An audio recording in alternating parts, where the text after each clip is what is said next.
Okay, so good afternoon, good evening, everyone. It's a great pleasure for us today to start our bouncing talks for the month of August.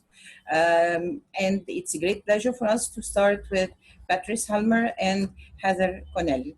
The bouncing talks depends on having two guests with us, and the two guests are going to compare and contrast different ideas. And today, Heather and Patrice are going to compare and contrast the ideas, their opinions about the idea of a teacher well-being and self-care. How we can help ourselves through difficult times in order not to get down. Okay. So before we start, I'd like to introduce our guests. Heather,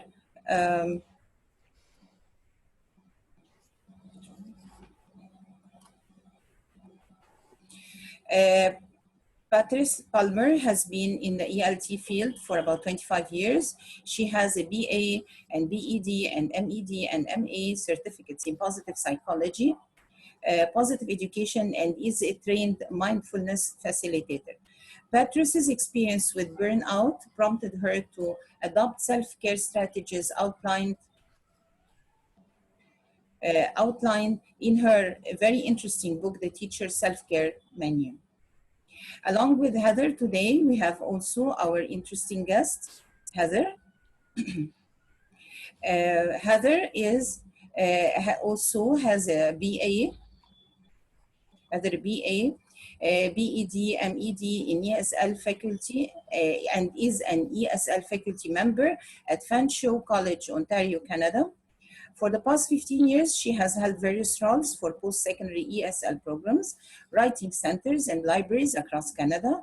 Her personal self-care journey began in the wake of 2018 brain tumor diagnosis. I hope you're much better now. Yeah, very, very lucky. We are great, and we are lucky, really lucky to have you with us today. And it's a great pleasure to have Patrice and to have Heather with us as well. To start with the questions, I would like to start with Patrice. How do you see the past 3 or 4 months with teachers? So I would describe it as this ongoing anxiety, stress in our work lives, in our personal lives, and just the uncertainty of what is happening around the world right now. So just kind of a lot of anxiety right now for all of us. Yeah. Why do you think this kind of anxiety going on, especially with teachers, and especially that they had to finish the second term online? What concerns did the teachers have so far?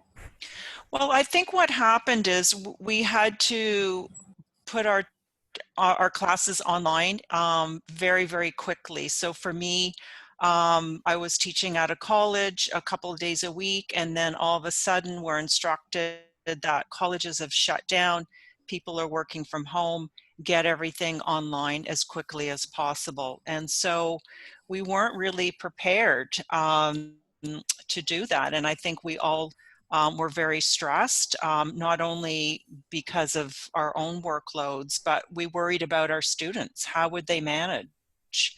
How could they quickly go online and be successful in their courses? So in mid-March, when we shut down and went online, we had about another 4 weeks to go in our semester. And so, you know, I'm happy that my students were successful in completing their courses.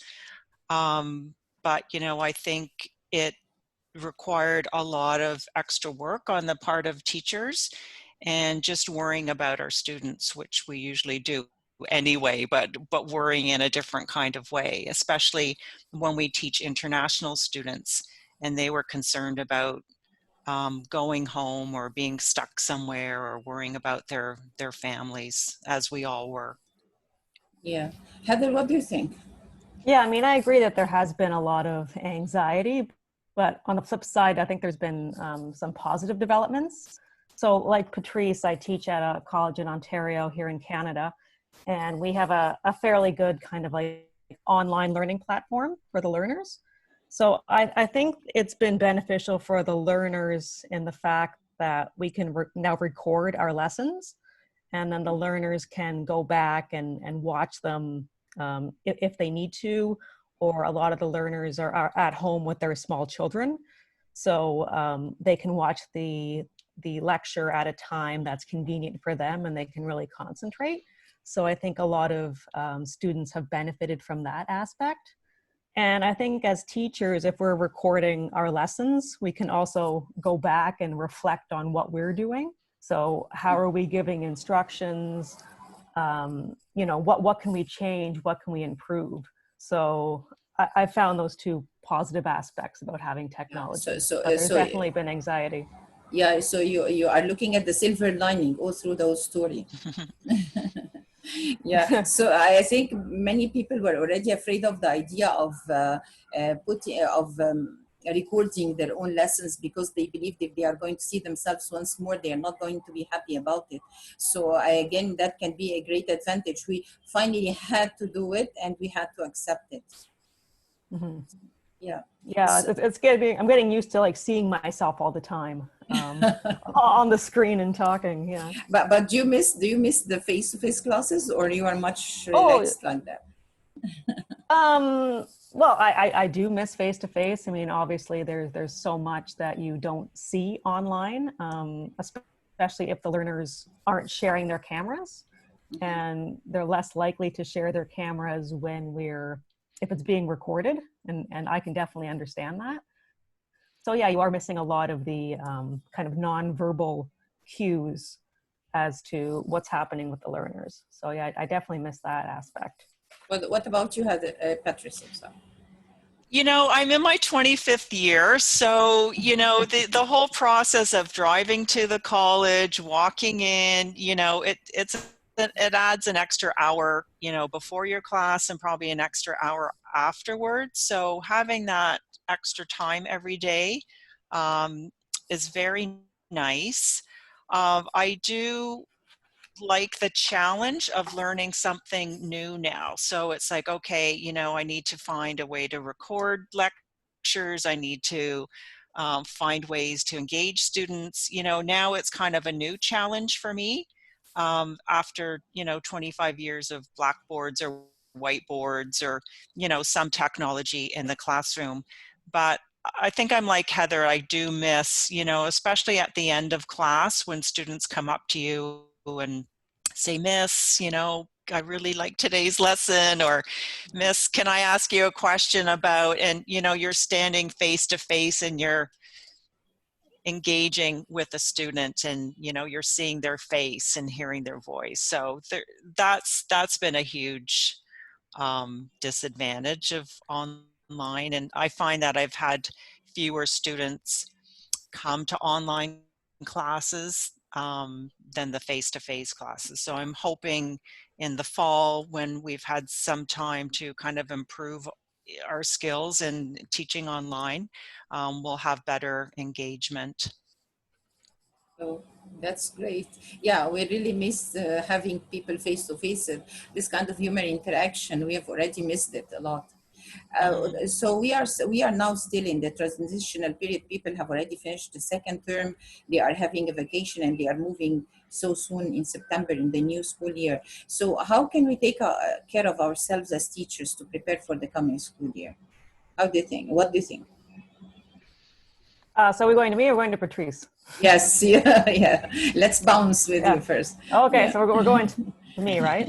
Yeah. So I think it's really important to kind of, because I mean, Patrice is going to talk about this. There's kind of like there are three different types of self-care. So there's psychological self-care, there's physical self-care, and spiritual. And for me, kind of the hardest end of it is kind of the psychological part. So it's really important before we start a new term to kind of get over any past mistakes from the previous term. So for me, where I teach, I finished my summer term yesterday. And then I'm starting a new term in maybe about 2 weeks.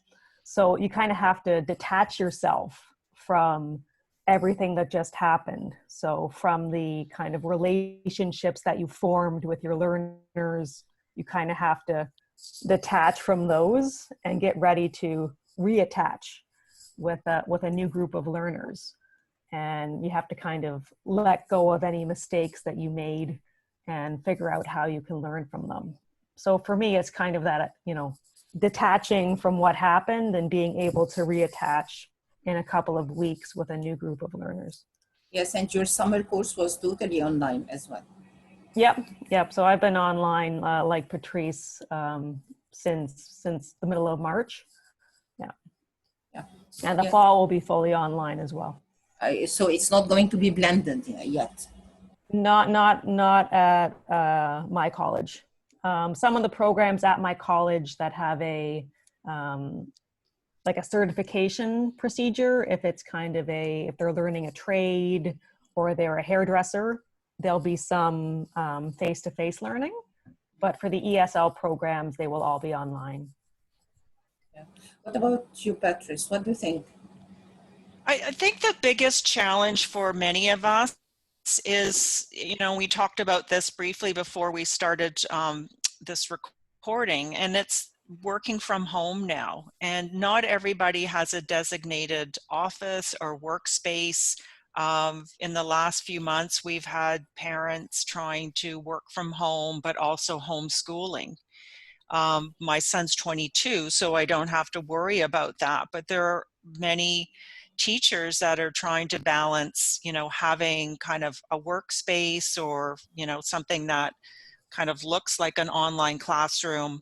And then at the end of the day, having that transition where work is over and now your personal life begins. But if you're walking by your computer all night long, you keep thinking about work, or maybe I should check emails to see if students have a question about something. So it's very hard to make that that break if you're working from home and you're seeing your workspace constantly. So, I've heard some people just say they shut down their computer, they throw a blanket over it, they don't want to look at it at night. So finding those strategies where you can kind of make that break from my work day's over and now it's my time or it's my family time. So I think that's been the biggest challenge for people working from home.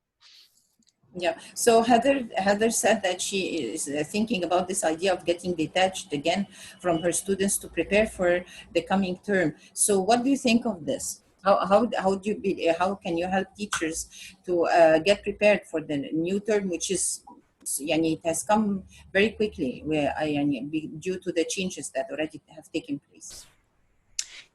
Yeah, I think it's just making a conscious effort to, as Heather said, detach, right? So, making some plans to go to a park or meet a friend for coffee at, using social distancing, or, trying to think about what do you need to kind of rejuvenate or be refreshed for the fall.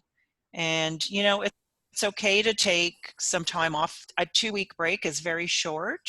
By the time you finish marking, getting all your final grades in, we're thinking about preparing for the fall. But I think it's really important to allocate days off where you should have a vacation, or we're calling them staycations now, right? Where you stay at home, but you try to find something locally to do. And just, that idea that we shouldn't be overachieving, so we're already thinking about the fall and how we can do better, be better, work harder, do more for students. It's typically how teachers think, but there's been a lot of mental health experts on TV or writing pieces, and they're stressing the importance of self-care right now because we are all going through a very challenging time. So it's one thing to talk about self-care for teachers, but you know, everybody needs self-care right now, right? Parents, Yeah. students, teachers, Mhm. all of us. So it's good to hear that message, because I think this is what's going to help teachers start to think about self-care and their well-being. Yes, yes, this is really important. So this takes us to your quote from your interesting book of self-care menu, where you quoted Eleanor Brown when she said that self-care is not selfish. You cannot serve from an empty vessel. Do you believe that most teachers are really suffering from that? They do suffer from a breaking conscience that they cannot, they have to take care of themselves. You know, it's interesting because last night we had a Twitter chat with ESL teachers here in my province, and somebody had mentioned that some teachers had said to him as a new teacher, if you are not concerned and doing something for your students 24/7, then you're not being a good teacher. And so there's that mentality that many teachers have, that we just keep going, we just keep giving. It's always giving to others and never thinking about what we need. And I think that's a dangerous, kind of unsustainable way to think about longevity in our careers. So, you know, we know that students learn best when teachers are well, when they're not depleted. And so, you know, keeping that in mind, that we're not effective if we're exhausted, um, or, you know, not getting enough sleep or worried. You know, we just can't be the best teachers we can be. Yeah. Have you suffered before the idea of burnt out? I did, yes. In 2015, I had reached a 20-year mark in my career, but I didn't know that's what was happening to me. And so I just was sort of, my personality started changing, and, you know, I was getting angry at people at work, and I just sort of stopped caring about a career that I had loved for so many years. And people around me who knew me for 7, 8 years never said, Patrice, are you okay? Like, what's wrong with you? But I think it's because we don't really know what burnout looks like. And so having the discussion about what are some of the signs of burnout and when you need to learn to step back is really an important conversation to have in our field, because we know there are a lot of statistics that support large numbers of teachers burning out. So what can we do to prevent that, I guess, is the question I would ask. You know, how can we learn about preventing burnout? Because it's very difficult, at least in my experience, to come back fully again. So I took about 18 months off, but it was never really quite the same for me. So I'm always just kind of afraid to, you know, take on too much work for fear that, you know, maybe I'm going to burn out again. So I would say, you know, the spark that I had um, has dimmed, I guess. I wouldn't say, you know, I don't love teaching anymore. I do, but I kind of have the ability to step back a little bit more and think about what is a reasonable amount of work that I can take on now. Yeah. What do you think of teachers who cannot take a break from schools, or take decrease the amount of work? That you know that people who work at schools, unfortunately, they are forced to follow a certain schedule. So if they suffer Mhm. from this burnout, how do you advise them Mhm. what to do? Yeah, you know, I've been talking to a lot of teachers about self-advocacy and just asking for what we need to be able to do our jobs. And, you know, it's hard to speak out as an individual, but if we can speak out as a department or as a school, you know, sometimes there are reasonable accommodations that can be made. For example, I've seen principals support teachers by saying to parents, our teachers will not respond to emails after 5 p.m. at night, or on the weekends, and I support that in my teachers' well-being.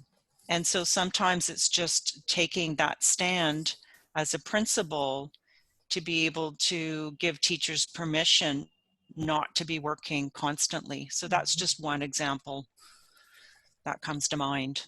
Yeah, that's a very important one, very important one. Heather, have you suffered any kind of burnout before? Yeah, a few years ago, like Patrice, I teach a lot of English for academic purposes, and in the field right now in Canada, and I'm sure in many other places, it's a lot of contractual work. So a couple of years ago, I was working for 4 different post-secondary institutions in Canada. So yeah, I was managing 4 different places, 4 different sets of expectations from the institutions. And yeah, I had a little bit of a burnout from that situation. And that kind of compiled with the brain tumor diagnosis that I had written about, kind of really made me, step back. And since then, it's been thinking about, okay, if I get involved in something, because like I said, most teachers, they want to say yes, they want to be involved, they want to do things. So for me to avoid saying yes to too many things, I have to think about, okay, am I passionate about what it is they're asking me to do? And can I add value to that particular thing? So I kind of think about those 2 aspects. Am I passionate? Can I contribute something of value? And that will determine whether or not I decide to get fully involved in something. Yeah, this is very important. Yeah, this is very important, the idea of adding value to something, and you're really passionate about it, even at least 60-70%.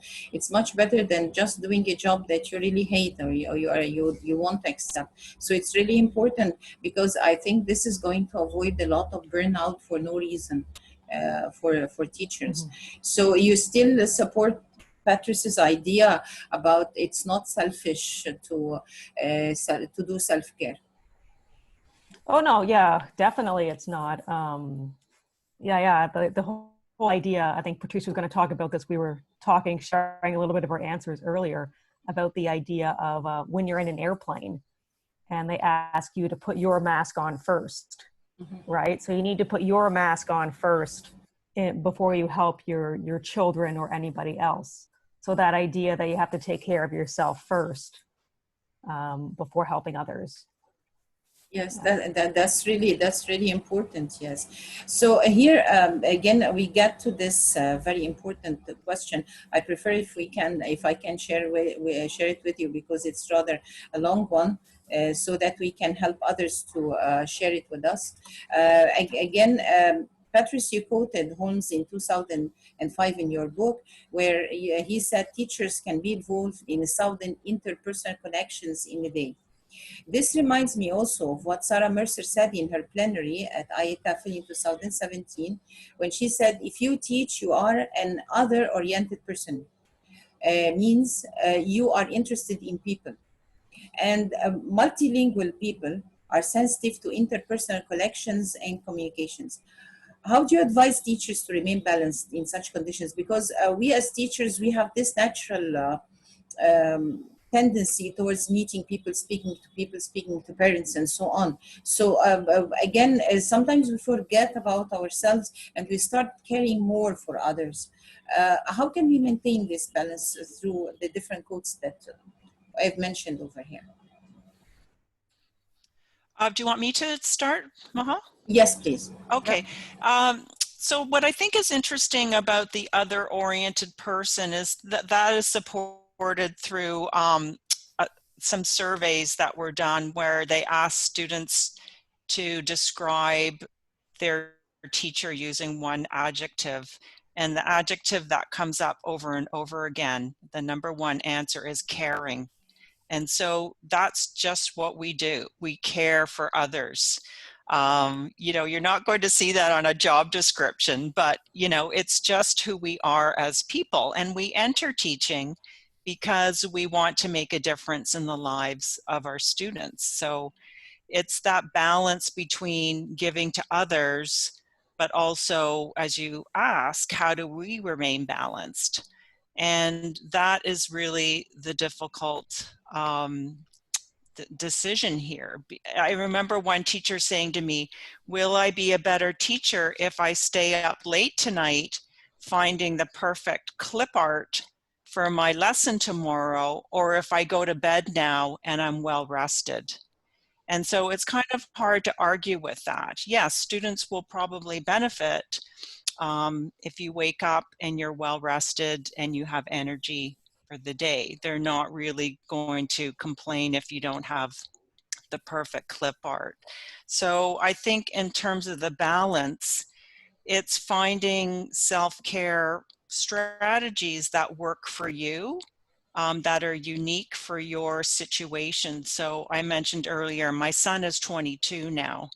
10 years ago or 15 years ago, so much more time was spent parenting. And so I didn't have a lot of time for myself. Now I do. So it's, I think, unrealistic to say to teachers, here's a self-care plan, follow this. You really have to reflect on your own personal situation and how you can have balance. So we talk a lot about work-life balance, you know, whether that really is possible, but it's a conscious decision that you need to make. And, you know, I always go back to the Eleanor Brown quote, right? If I'm depleted, I'm not good for anybody, right? I'm not effective as a teacher and I'm not being a good parent. So always just kind of keeping that in the back of my mind that, you know, it's okay to carve out some time in the day for myself. Yeah. Yeah. So Heather, what do you think? Yeah, I think, like Patrice said a little bit earlier too, this whole idea of setting personal boundaries, especially now that we're working from home, and you know that distinction between, you know, work and home life is blurred, right? Yes. Because we're Yes. constantly Unfortunately, seeing our yes. workspace, right?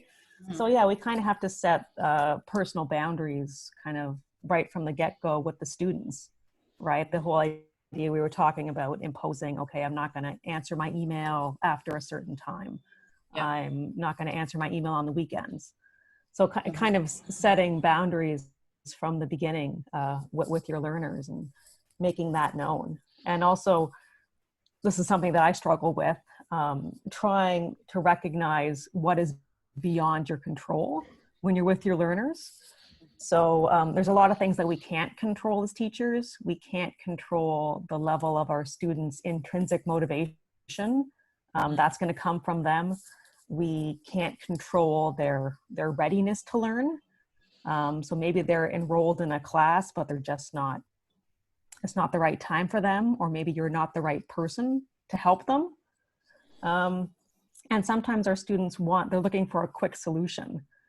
So I teach in an academic preparation program. So a lot of the students want to get to college or university as quickly as possible. Yes. You know, Yes. so It happens a lot. they're always Yeah. looking for, they're looking for the quick fix. Yes. Yes. You know, it happens all the time. Yes. give me my IELTS 7. You know, so they're Yeah. so Let me in. Let me in.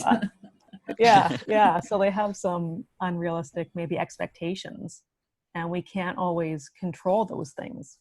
So we have to think about worrying about what we can control, not what we can't control.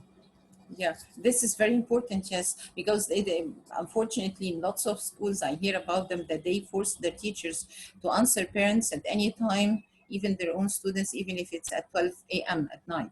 So of course this is not fair for the teacher, because your teacher, when she was there face to face with you, the teacher used to work for you for just 7-8 hours and that's it. You are not supposed to be asking for more than that, since we have gone online. So that's the problem that's really nagging lots of teachers all around the world nowadays, that even the school principals are no longer setting these boundaries, or they are denying teachers to have this right of having this kind of boundaries. So sometimes people, because they are afraid to be sent away from their jobs or laid off from their jobs, they just accept what the principal says. But what happens in the end is that they lose everything, because they lose themselves in the end.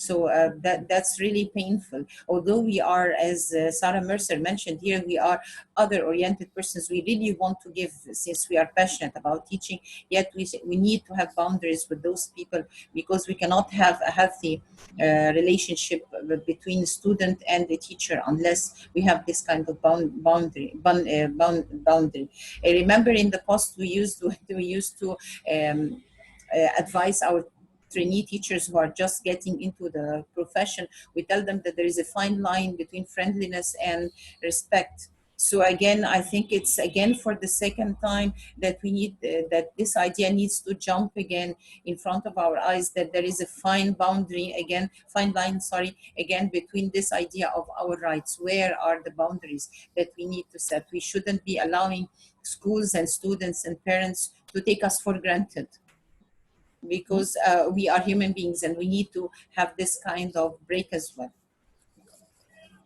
Yeah, and Definitely. when you think about other professions, you know, can you be working all the time, constantly? You know, with teaching, there seems to be this, as Heather said, the word blur, right? There's this blurred line between, you know, personal life and professional life. And if principals are not supporting teachers to have a personal life, then the long-term effects of that are not healthy. So, you know, I think we just need to have people be strong and say, you know, this is not good for anybody's well-being. For myself, you know, when I finally started practicing self-care was then when I realized I deserve a personal life. You know, I'm a teacher, but that's my career. That's not my whole purpose for being on this earth, right? I'm also a parent. You know, I also am a writer and I do other things. So why is it that we expect so much from teachers, that, you know, this idea that you can be contacting them on their personal cell phones or just whenever you want, just doesn't seem fair. So, you know, Yeah. I feel very strongly that, you know, teachers need to be supported in their ability to have a personal life too. Mm-hmm. Yeah, Yeah. sure. So yeah. Yeah, yes, Heather, go ahead. Yes. Well, yeah, because a lot of like the research that's been done about burnout, they say a lot of it is kind of impacted by the work environment and the conditions that you have at work. So things like your workload. Are you given a sense of choice and control at what you're doing at work? Do you feel like you're being supported and having a sense of community? So yeah, your employers can have a big say in whether or not burnout might happen with their staff, just in terms of their practices that they have in the workplace. Yeah, yeah. And here we have one of our attendees, Dr. Naela. She's saying that I'm flooded with messages and my mobile is choking, and the iCloud is full and I need to buy more space. So deleting messages is an added work, and maintaining your cool and talking to parents and children is taxing. And she's also saying, today my daughter sent me a new mobile to be used exclusively for students. Can you imagine what kind of stress is being practiced over teachers in different places around the world? Yeah. Yeah, so again, this idea of being taken for granted is what I have heard from lots and lots of people, teachers all around the world in the past few months, that it's really hurting and painful to believe that simply getting online, which is supposed to be helpful for everybody, it's now hurting the teachers and helping them to get even more burnt down than before. Yeah, and I think we can't forget that, you know, this is something that is happening around the world, as you mentioned, right? You know, we are all impacted because of the pandemic. So, you know, maybe this is a comment for parents out there, just to kind of step back for a moment and think about the impact on your children's teacher.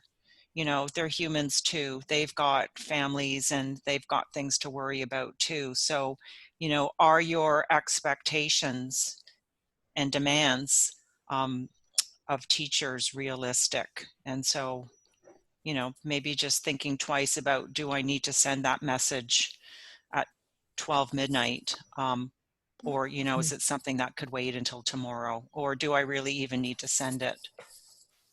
Just thinking about the extra burden on teachers right now because they are teaching in this virtual environment. Although there is some, schools will start in the next couple of weeks here. Colleges and universities, for the most part, will be online, but I think that will really vary around the world, who will actually be in a classroom and who will continue teaching online. So, you know, I think that just contributes to the stress and anxiety and uncertainty that we're all feeling about, you know, what is school going to look like in the next year. Do you think if they just postpone the beginning of the new school year, this is going to make a difference? I don't know. You know, there have been some colleges in the United States that have opened, and in the first week they had so many cases that they've shut down, and students have now gone back home. So, you know, we're not at that point yet in Canada. I think our school year is postponed to maybe about the 14th of September. You know, they're taking lots of precautions, but, you know, I'm happy as a college instructor that they decided several months ago that we would be online, and most likely for the winter as well. So, you know, that's at least, you know, a little bit less anxiety. My son is also home from his college program, so I know he's safe. But I really do feel for teachers who have a lot of anxiety about physically going into a classroom. So I think we'll just have to wait and see what that's going to look like. I think it won't be long until we know if it's working or not. Heather, what do you think? Yeah, I mean, I'm like Patrice. I happen to be able to be teaching online for the fall, definitely, and like she said, probably for the winter as well. But yeah, schools, elementary and secondary schools are starting in a few weeks here in Canada. And yeah, a lot teachers They are are starting worried face-to-face? face-to-face, Yeah. with the learners, and having different ideas about, okay, who's wearing masks, who aren't wearing masks, who's having lunch break, who's having recess. So there's a lot of factors that elementary and secondary school teachers are worried about. And I think we're just kind of playing it by ear to see what happens, taking it kind of week by week, and if we need to change what we're doing and close the schools down again. That will probably happen. I think here in Canada, where Patrice and I are, in Ontario in particular, I think the governments have been fairly good about trying to keep everybody's safety kind of as the top priority, and then go from there. That's good. So the schools are going to work for the whole 5 days of the week? The students are going to go for the whole 5 days?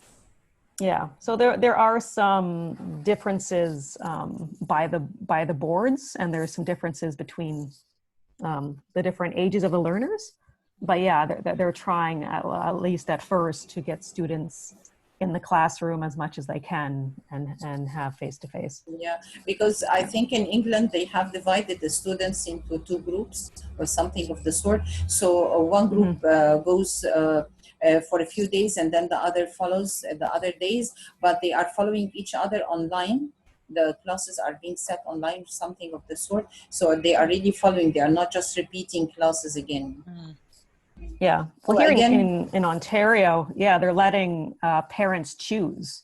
Oh, yes, yes. whether or not they want their kids to go back, whether they want more of a blended approach, or whether they want to do fully online. Yeah. And So what do you think of the idea of homeschooling? Do you support this idea? Because Homeschooling? yes, because I see that many parents have been thinking about this, although they are not prepared for this. What do you think? Do you agree? Do you support this idea? well, I mean, I think there's a lot of, kind of a parent shaming that goes on, and people are take a particular point of view. It's like, oh, you're not sending your kids back. Oh, you are sending your kids back. I think people just need to be, or parents that I've talked to, I'm not a parent myself, but I am a certified teacher for grades 4 to 10. So I think it's whatever the parent feels is in the best best interest of their child should be kind of what everyone's going for. Everyone has stress with the pandemic. Nobody knows how things are going to pan out. So I think people need to be supportive of whatever choice the parents happen to make. The problem is that not all parents are qualified enough to do that. And they don't even sometimes have the choice, the good choice to do that. Sometimes they are not even free. They have to work themselves. So again, it's a very critical point. What do you think, Patrice, about it? Yeah, I agree. There are many parents that are trying to work from home and then homeschool. And, it's just adding a lot of stress to parents because, it's very hard to do both and do it well. And so I think what's happening too in a lot of school boards is that it's becoming political. And whatever, whoever is in power, they're making decisions about back to school. And so it's now becoming unfortunately a political issue too. Yeah.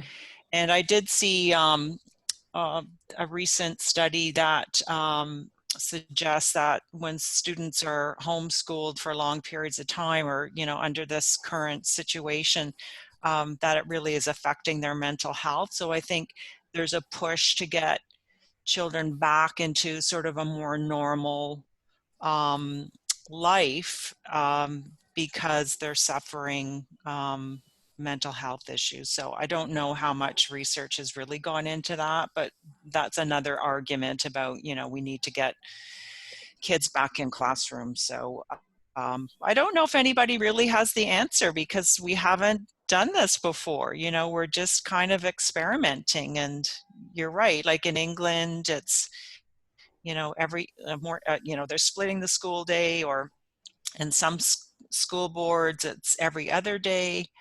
It really, I think, is just adding to people's stress and just, the uncertainty of what it's going to look like. Are we going to have to shut down and, be in lockdown again?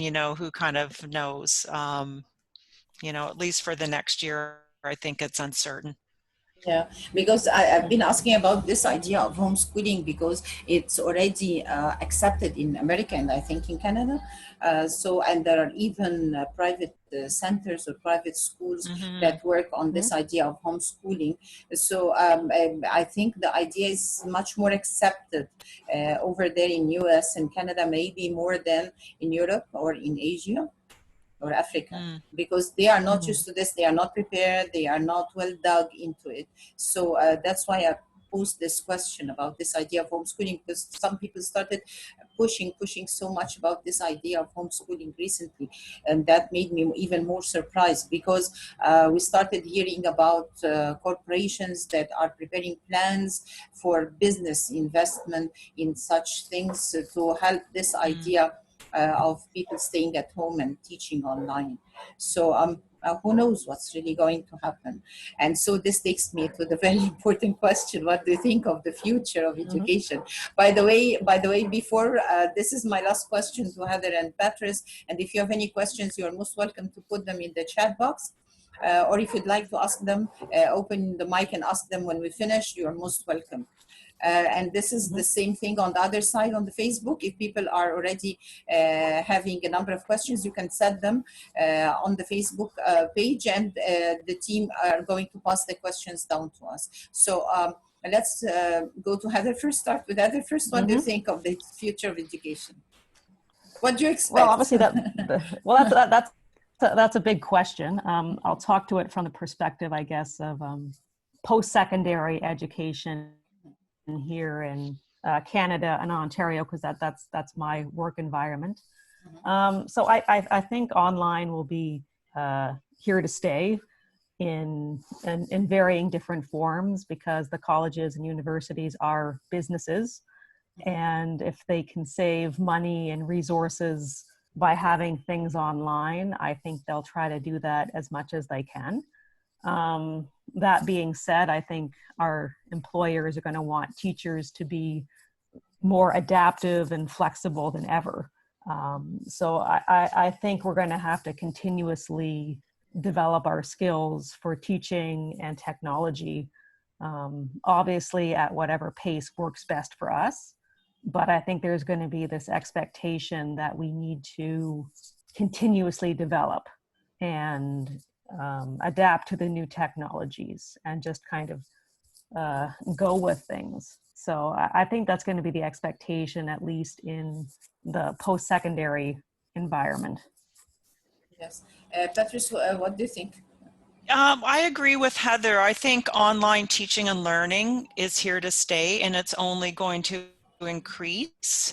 One of the benefits I see is actually access. And so this past summer, I was a teacher mentor and a TESOL program that's 100% online now. And there are students in that course from all over the world that can now take a TESOL qualification because it's available online. And so we think about the access to learning really, I think, has expanded. The downside of that, though, is that when we pivoted very quickly to online teaching and learning, many school boards realized that students were without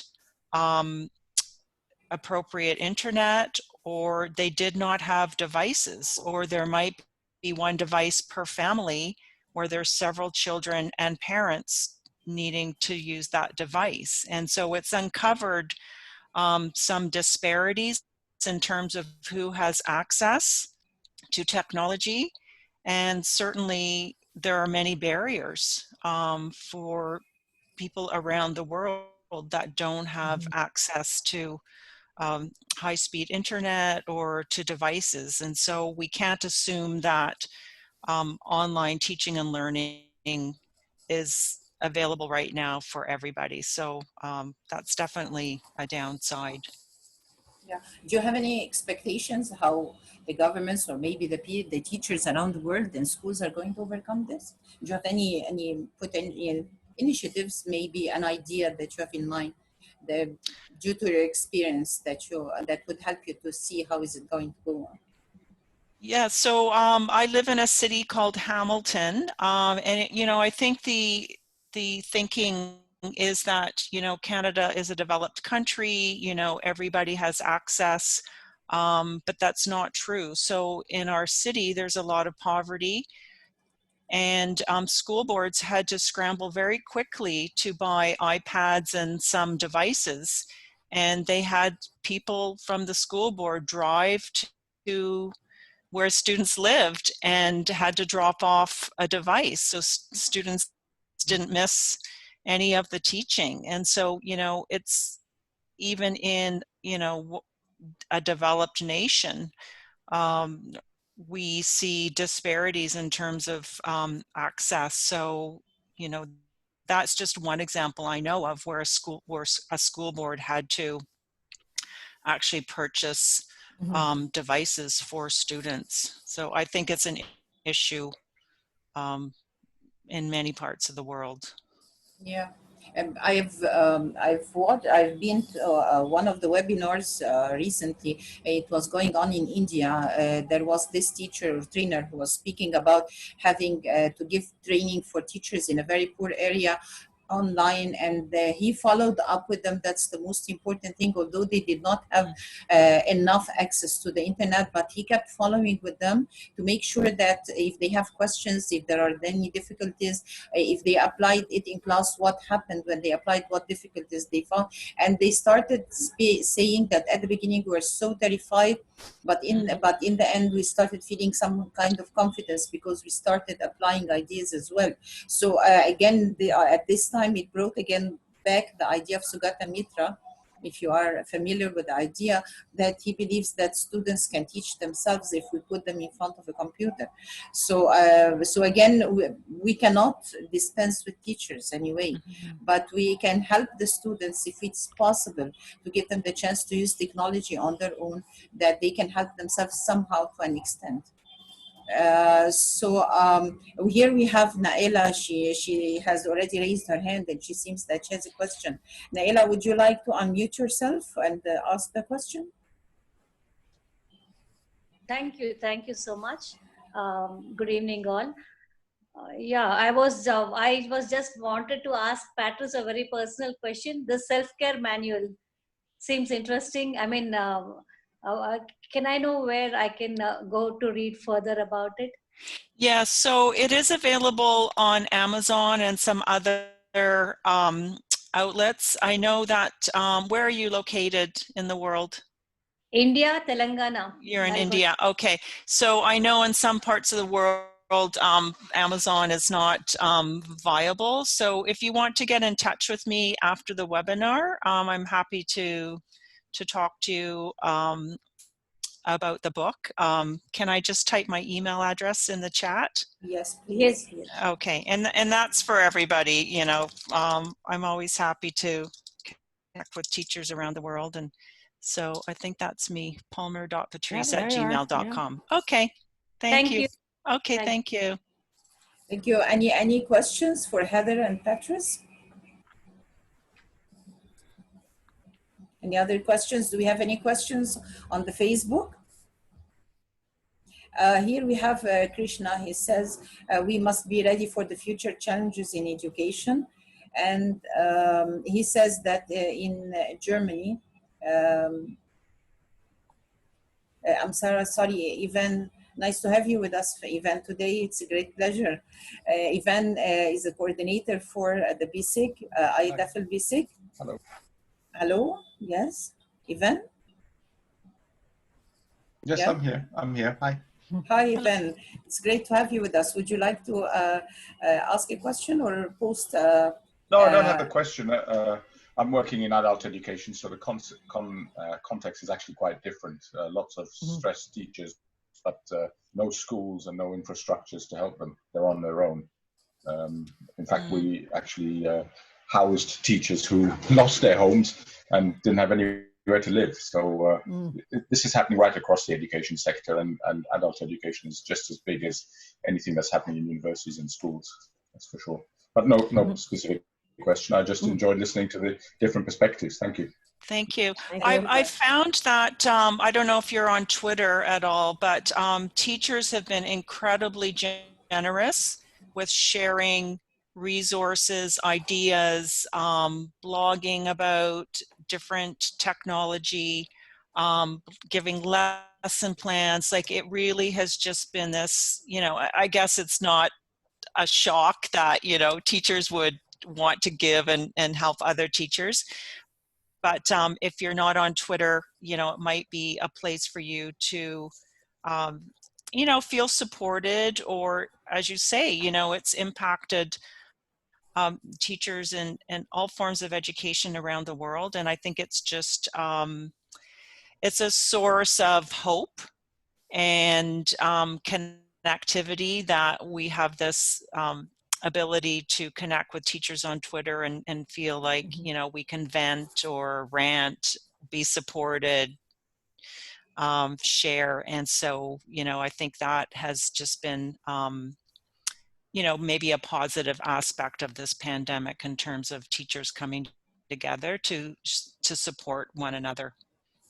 Yeah, I just put a comment. I've been doing a lot of free MOOCs, so massive open online classes for free. So I put down in the chat box some of the kind of MOOC platforms, and there's some really, really great free courses out there about resilience, self-care, well-being that teachers can have access to. And I think it's going to be, some people have mentioned that teachers are kind of on their own to learn different skills.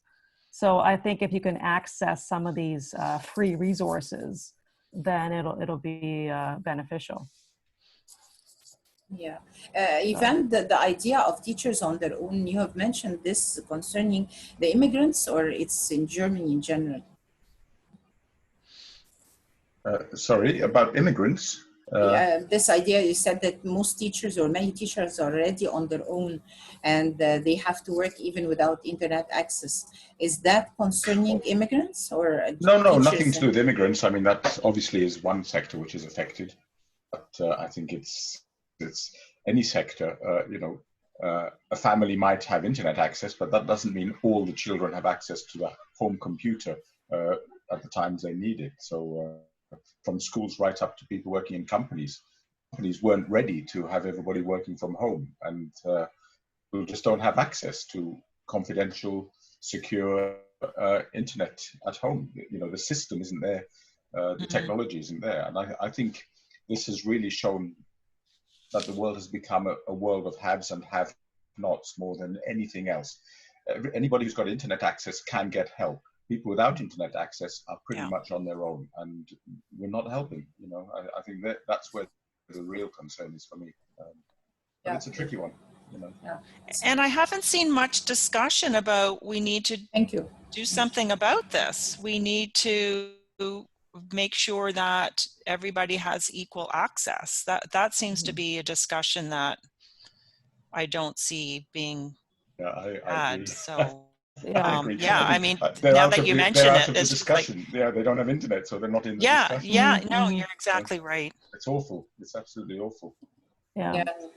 So, I mean, here, like, go ahead, please, Heather, please. Well, I was going to say, I mean, we're fortunate here in Ontario. Patrice and I live very close to each other. That the school boards are providing the technology if they can for the learners, and a lot of the libraries are opening up in order to have internet access, Wi-Fi for people.